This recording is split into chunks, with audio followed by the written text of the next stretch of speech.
Okay, let's dive in. We've got quite a stack of sources here. We do. Some ancient texts, some, well, less common modern research. Even personal accounts, I see. And together, they seem to paint this picture of the moon that's frankly pretty bizarre. Yeah, it might just challenge everything you thought you knew about our closest neighbor. So our mission, I guess, in this deep dive is to really unpack this material, pull out the key ideas. Exactly. And these sources, they raise some truly incredible questions, almost unsettling ones. Yeah. Like, Well, things like, what if the moon isn't actually natural? Could Earth have, existed without it at some point? okay. And maybe the strangest idea they touch on.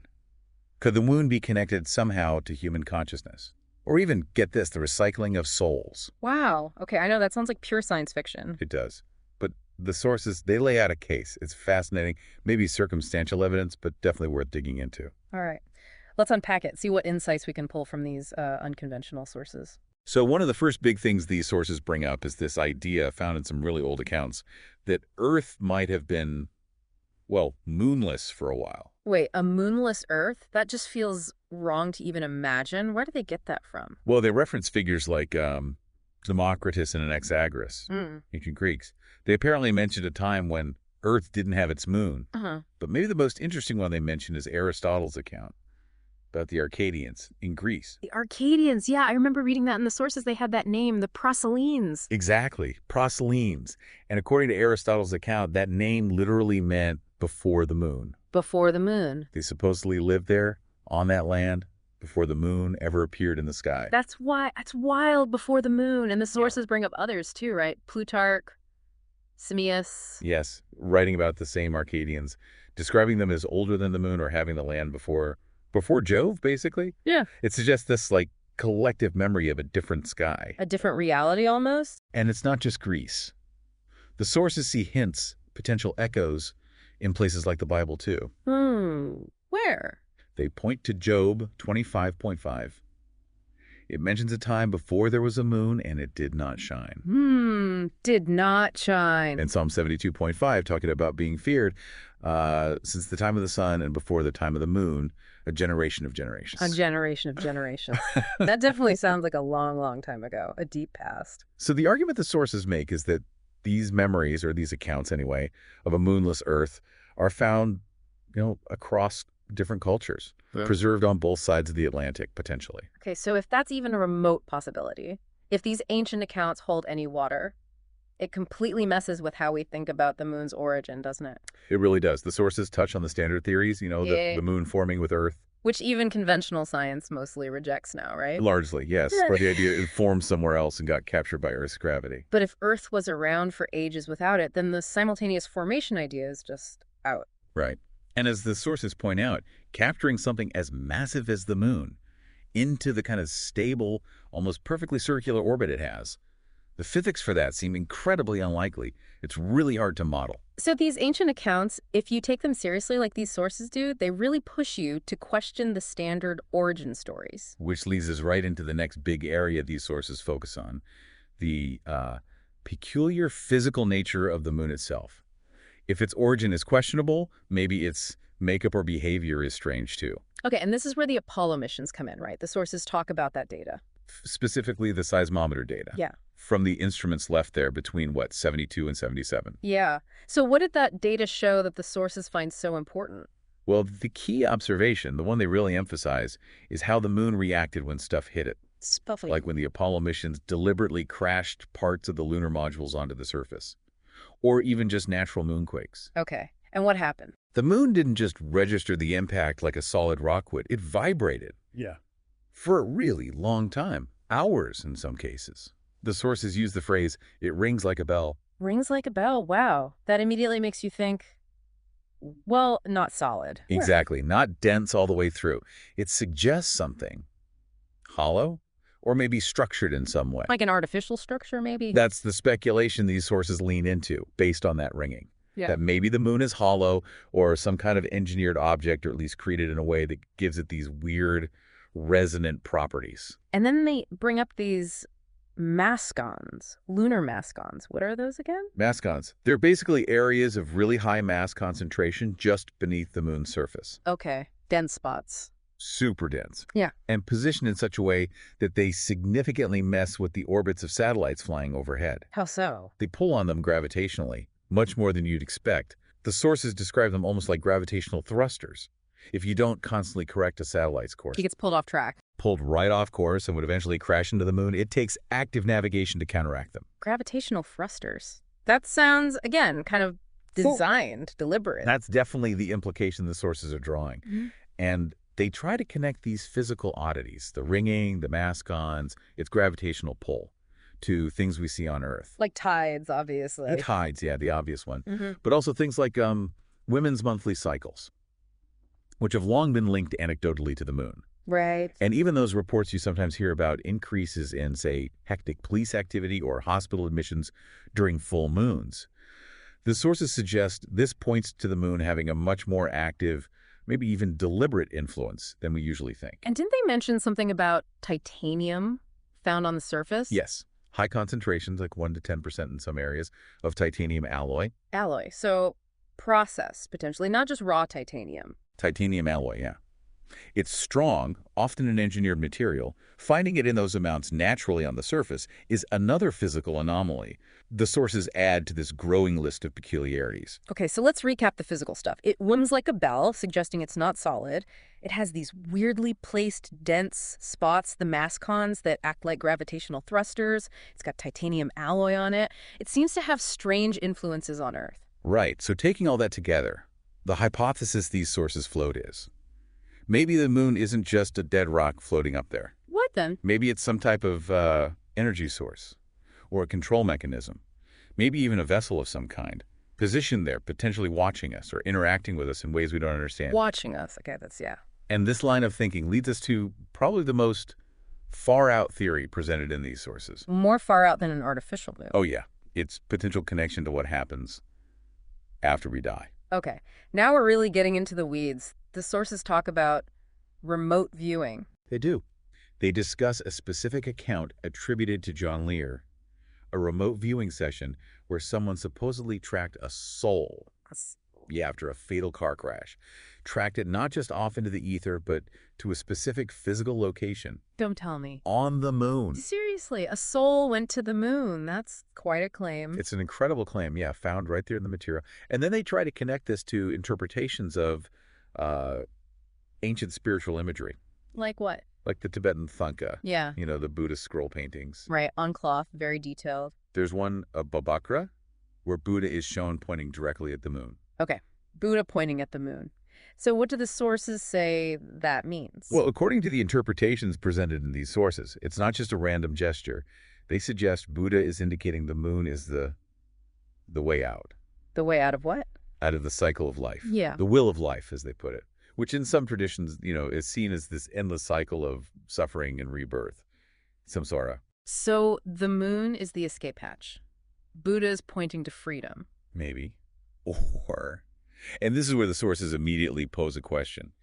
Is he pointing the way out, or is he actually tricking you? Tricking you. This question leads right into what the sources call the soul recycling center hypothesis. Soul recycling center. Okay. The idea is that souls, after death, are somehow drawn towards the moon, like a beacon. And then potentially they're rerouted, sent back to Earth for another go-around, rebirth, preventing them from actually escaping the earthly cycle. So that whole idea of going towards the light when you die. Could be a trap, a lure. That's the unsettling possibility these sources explore. Wow. They even use an analogy from science fiction, Battlestar Galactica. Yeah, the Cylons. Exactly. Remember how the Cylons, when they died, their consciousness got downloaded to a resurrection ship? Right, so they could be reborn in new bodies. They couldn't really die permanently as long as the ship was there. Well, the sources propose the moon might function like that resurrection ship for humans. Keeping souls tethered to this reality, the simulation almost. Preventing them from getting too far out, recycling them back into the system. That's the hypothesis. And they link the moon's arrival to the Great Flood. Some sources speculate about that connection, yeah. If the moon wasn't always here, maybe its arrival coincided with or even caused a cataclysm like the flood. And they wonder how long ago that might have been, throwing out time frames from like 6,000 years ago to maybe 20,000 years ago, depending on which flood timeline estimates they're looking at. Man, okay, so we've gone from ancient accounts of a moonless Earth to weird physics to soul traps on the moon potentially linked to a global flood. Uh, And the sources don't stop there. They connect this to ancient artifacts and human origins too. Yeah, they shift gears again, looking at discoveries that seem to challenge the standard timelines of, human development and how sophisticated we were, how early. What kind of discoveries? Ancient statues, carvings, found across Europe mostly. Like that Venus statue, the Venus of Willendorf. Though one source called it Venus of Lel, right? Exactly that one. Dated around, what, 20, 25,000 years old? And the sources point out its strange 13-pointed horn. 13 points, okay. And they list others, symbol finds from Germany, Austria, Czech Republic, France, Russia, Italy. Some dating back 24,000, even up to 40,000 years. Made from what? Some from mammoth ivory. There's one with a lion's head, suggesting pretty sophisticated art and abstract thought way back then. So their argument the sources make is that these artifacts, maybe some using techniques like ceramics that were thought to be much younger, they show humans were a lot more than apes, as one source puts it, tens of thousands of years ago, not just primitive hunter-gatherers. That's the thrust of their argument, yeah. The human complexity goes back much further than the mainstream narrative allows. They even briefly mention, though it's less detailed, a reference in one source to an artifact potentially 450,000 years old. Wow, pushing it way back. Which then leads them into questioning some popular alternative history narratives too, like the standard Anunnaki story. From Zechariah Sitchin, humans being genetically engineered to mine gold. Right, the sources look at that and basically ask, does that really add up? Why would super advanced beings need, primitive manual labor for mining? Seems inefficient. Good point. So what's the alternative theory from these sources? They suggest something maybe weirder, drawing parallels to certain esoteric or magical practices. The idea that maybe higher beings created elementals or manipulated early humans for other reasons. Like what? Maybe just for observation or enjoyment, or to perform specific, maybe non-physical tasks. They reference stories like Enki creating humans from clay, but compare it to practices described by people like Franz Barton involving the creation of thought forms or elementals. So less about physical labor, more about creating manipulated consciousness, maybe. Something like that. Yeah. And this ties into how they interpret the Sumerian concept of the me and we. Sitchin thought those were like instructions or technological blueprints, sometimes even spacesuits, right? Yeah, Sitchin went with spacesuits or decrees. But these sources have a different take. They interpret the me as something more fundamental, like the actual code of life, the blueprint. They call it DNA code or the serpent code. What's serpent code? Yeah, like the basic pattern of life that was given to or manipulated in these early humans. Okay, serpent code. Got it. And the sources even find weird geometric connections. Yes, it's almost a side note, but they point out this strange geometric similarity. They look at the pattern described for the New Jerusalem in the book of Revelation, chapter 21. The holy city coming down from heaven. Right. Including the Star of David pattern within its description. And they compare that geometry to a specific glyph found in the Nazca lines in Peru, the one called the Sun Star Cross. And they match. According to these sources, it's a perfect geometric match, suggesting maybe some hidden language or connection across cultures and time embedded in these patterns. Wild. And then finally, they bring it right down to a personal level, someone's experience. Yeah, the sources include this reference to an anecdote, someone describing an experience where they felt like archon food. Yeah. And saw something they called yama. Archons, those are like malevolent cosmic rulers in Gnosticism, right? And Yama is a death god in Hinduism. Exactly. But the interpretation offered in the sources for that specific experience is interesting. They suggest that maybe archon or yama in that context weren't external entities, but represented the self or challenging aspects of the self. Ah, so internalizing these big cosmic ideas. It seems like a way the sources try to bridge the gap between these vast, strange theories about the cosmos and moon and, our own internal landscape and experience. Okay.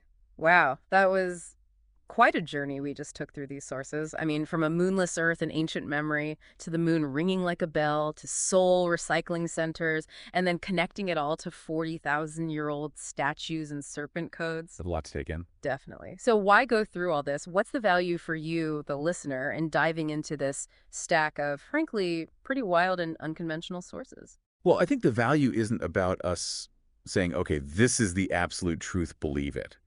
It's not dogma. Right.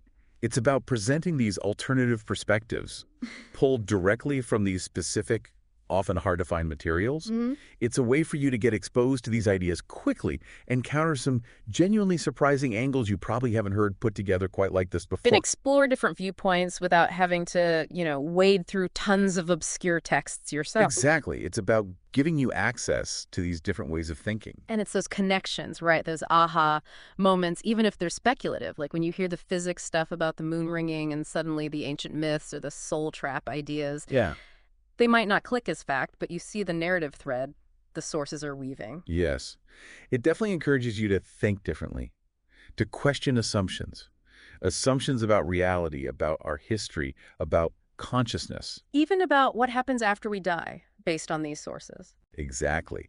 These sources really push the boundaries of what we think we know, or what we're told we know. It promotes critical thinking, looking at things from multiple, sometimes conflicting angles. So we've taken a deep dive today. We've explored these fascinating, sometimes disproving ideas from the sources. A possible moonless past, the concept of an artificial or hollow moon based on seismic data and anomalies, the really out there notion of a soul recycling center tied to ancient symbols and modern theories. And those strange threads connecting back to incredibly ancient artifacts, questioning standard human origins narratives, and even touching on interpretations of esoteric concepts like the me or personal archon experiences. Yeah. And just to reiterate, these are all ideas presented directly within the source materials we looked at. A truly fascinating and maybe, unsettling collection of perspectives. It really is. Thank you for joining us on this deep dive into the unconventional. And maybe it leaves you, the listener, with a final thought to chew on. If any of these accounts, these observations, these theories pulled from these varied sources, if even a kernel of it holds some truth, what does that actually imply about the reality we think we inhabit? About our place in it? Is the sky, is the moon, maybe watching us differently than we ever imagined?